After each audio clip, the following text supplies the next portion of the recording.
this. Now, in an exclusive interview, the outgoing White House Press Secretary Sean Spicer. Sean, I guess after tonight, you're probably going to be one happy guy. I'm just guessing. Well, it's been an honor and a privilege to serve this president in this country. I will never be able to thank the president enough for what he has been able to allow me to do. I had a great opportunity to have some tremendous folks on a team here that worked tirelessly to promote the president's agenda. I'm leaving it in capable hands with both Anthony and Sarah Sanders, who has been just a tremendous partner and will continue to do the president in this country a great job. All right, walk us through what happened. And from what I understand, and all the reports are, the president did not want you to go. Tell us what happened. He didn't. He's been very gracious throughout this process. He wanted to bring some new folks in to help rev up the communications operation. And after reflection, my decision was to recommend to the president that I give Anthony and Sarah a clean slate to start from so that they can talk about the president's agenda and help move it forward. And he, after some back and forth, understood that the offer that I was making was something that was in the best interest of this administration. I thanked him for the opportunity, and I'm looking forward to watching Anthony and Sarah do a tremendous job. All right, walk us through that to the extent that you can share the conversation. You went in and you said you want to give them a clean slate. Give us a little of the back and forth between you and the president today in the Oval Office. Well, Sean, I will say this. I've never revealed private conversations that have been privy to the president. I will say, as I mentioned a moment. As I mentioned, you're on your way out. You might as well, you're right. You know what? You're right. I'm on my way out. Why not? But as I said, I went into the president after we had the discussion early with Anthony and Sarah about what the president's desires were. And I said, sir, I've had the opportunity to think about this. I think it is in the best interest of this administration and your presidency that I give these two individuals the opportunity to operate without me in the way so that they have a fresh start, that I'm not lurking over them.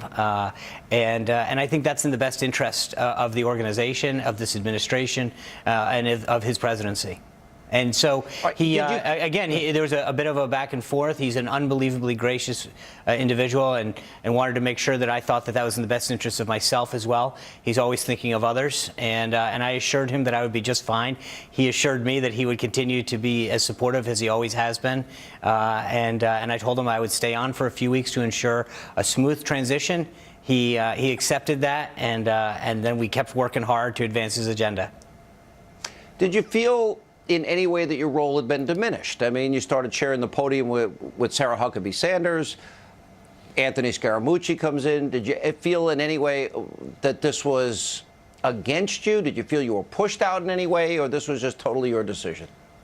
No, but as you mentioned, the president obviously wanted to add to the team more than anything. I just think it was in the best interest of our communications department, of our press organization, to not have too many cooks in the kitchen. And so I think that's a good quality. They need the team here that works so hard, so tirelessly to advance the president's agenda, needs clear leadership. And I thought it would be a bit confusing having additional people at the top. And so I wanted to move on to give both Anthony and Sarah that clear lane in each of their respective areas. But look, we've been working tirelessly trying to advance this agenda. There's a lot of people here doing a lot of amazing work on the digital side, on our research side, on our press operation regionally. We had a very successful Made in America week this week, garnering over millions of impressions throughout the country of the amazing things that products that are come from around the country, and that the president's working hard to keep and grow the manufacturing base and the job base around this country. So there is so much to be done, and we've got two additionally talented people that will continue to lead this effort forward. Let me ask you about, from your perspective, being on that podium. And I've known Tony Snow, Ari Fleischer, our own Dana Perino. From your perspective, being up there, the state of the media, we have this fake news. We've had phony stories. They get advanced. They blow up. Russia obsession. What is your assessment now, 6 months and a day, deciding to step down, of the media? I think most people aren't really privy to how stories are developed and what stories are make it to the front page or to the mainstream media, whether it's in print or in broadcast. And I think they'd be shocked and disappointed to see some of the bias that exists in some of the stories that don't get told or the manner in which they are told. I was increasingly disappointed in how so many of the members here of the media do their job, or rather don't do their job, the bias to which they come from it at. And as I mentioned a while ago, I think that there's become a very clickbait mentality among a lot of reporters where they're more interested in their clip or their click than they are about the truth and the facts.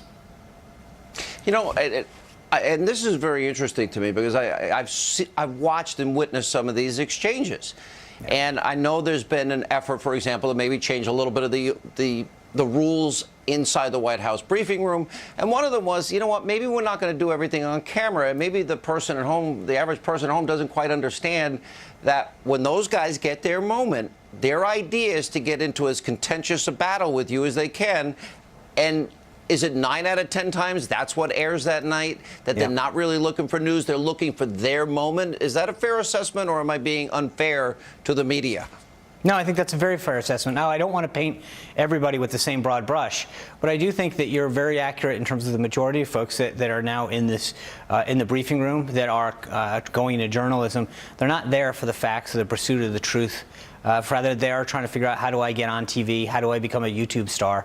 And that's disappointing. But there are some good reporters that still spend time getting to know, to learn the facts, to get the story out, and they should be rewarded and praised for their journalism. It's not about being easy or hard or right. It's about being right and trying to get the facts and get the story right and inform, the readership or the viewership. And there are some reporters that do that. But by and large, we're seeing more and more where it's about the clip or the click. Yeah, and I got to imagine that these were extraordinarily difficult times because the media has been so obsessed with Russia. Now, I'm a talk show host. I have opinions. I'm not a traditional journalist. I'd be called an advocacy journalist. But when I look at issues like Ukraine and the influence that they tried to have on the election, as long as it's on helping the Democrats, that doesn't seem to get that much play. Or the Uranium One deal, which I would argue is a real Russia-Vladimir Putin scandal. They didn't seem to care too much about that in the media. And, a whole variety of other issues that I can bring up here. Do you think that by and large, for the American people, you being on the podium, do you think conservatives like myself, when we say there is a media bias, a very, very distinct bias, and their obsession with Russia, am I right? Am I in the middle? Are they right? What do you think? I think you're right. I think the majority of folks, there's two things. One is that there is a bias, but then there's also a Washington mentality. It's really interesting. I'm very proud of the fact that we brought a lot of new voices into the briefing room, whether it's through Skype or getting some talk radio show hosts here and allowing additional voices in. Because what's important is allowing other people to understand that the questions that and stories that we're hearing from around the country, from one coast to another, aren't necessarily the stories and the issues that are being covered by the folks here in Washington. And we find that when the president goes on the road, when we talk about an issue and we do regional media days, the questions and the issues that are of concern to everyday Americans are not nearly what they are for the folks, the pack mentality that exists in the briefing room here at the White House, for those people that get trapped in the Washington, D.C. media bubble. I want to ask you this. I actually think I kind of have a missing chip. And that'll be a great headline on Mediaite tonight. Hannity admits he has a missing chip because they love to cover the media stories. I just don't care what other people think about me. Was it hard for you when Saturday Night Live would go after you, or other people, late night comics would attack you? I remember asking this one time, and I remember your answer distinctly, but I want to ask you before our audience here, was that hard? Did you have a sense of humor about it? Did it bother you deep down in any way? Well, I'm a prankster, so some of the, I like a good joke. I think when it's funny, it's funny. You got to laugh at yourself and accept that there are some self-deprecating things. Was Saturday Night Live funny? Did you like that, or did that bother you? I think there are a couple parts of it that were funny, but there's a lot of it that was over the line. It wasn't funny. It was stupid or silly or malicious. But there are some skits that I've seen on late night television that I had to crack up at. So sometimes it can be funny. Some of the memes you have to laugh at yourself a little bit. But there are times when it goes from funny to mean, and there's a difference when that happens. And again, to your point, yeah, you have to have a little bit of a thick skin if you're going to do this. You can't be in the public eye. You can't be taking on a role like that if you don't. I think it's hard. So have you thought a little bit about your future? Was this sudden for you, and you've been thinking about it for a while? I've always said that I was serving at the pleasure of the president. So, you know, I didn't spend a ton of time. The president wanted you to stay. He does, and we had a very robust agenda. The president's doing so many amazing things on behalf of this country that it was always about advancing that. But I'm really looking forward. My family's made a tremendous sacrifice to allow me to have this honor, and I really look forward to spending a lot of time with my kids and my wife, who've really been unbelievably supportive to give me this just amazing opportunity that the president allowed me to have. Have you been thinking about this for a while? No. So it was really sudden. Well, I knew what the right thing to do is. I think I have a pretty good compass, and I made a decision that it was in the best interest not of just myself, but for the president and for this administration, was to step aside and let Anthony and Sarah lead the team. But I knew right away that was what was best for this president, for this country, for this administration, and so I followed that path. Last question, and I think it's probably the most important question. Are the American people being served by the media in this country, or is there a big disservice to them? Well, I wouldn't paint it with a broad brush, Sean. I think some, yes. Some networks, yes. Some reporters, yes. But in a lot of cases, the answer is no. Yeah. All right, Sean Spicer, we wish you well. It's not an easy job you took. I remember telling you that, too, in the beginning. I said, are you sure you want that job? Be careful for what you ask for. We wish you the best. Thank you. And I will tell you, I have no regrets. I can't thank the president enough.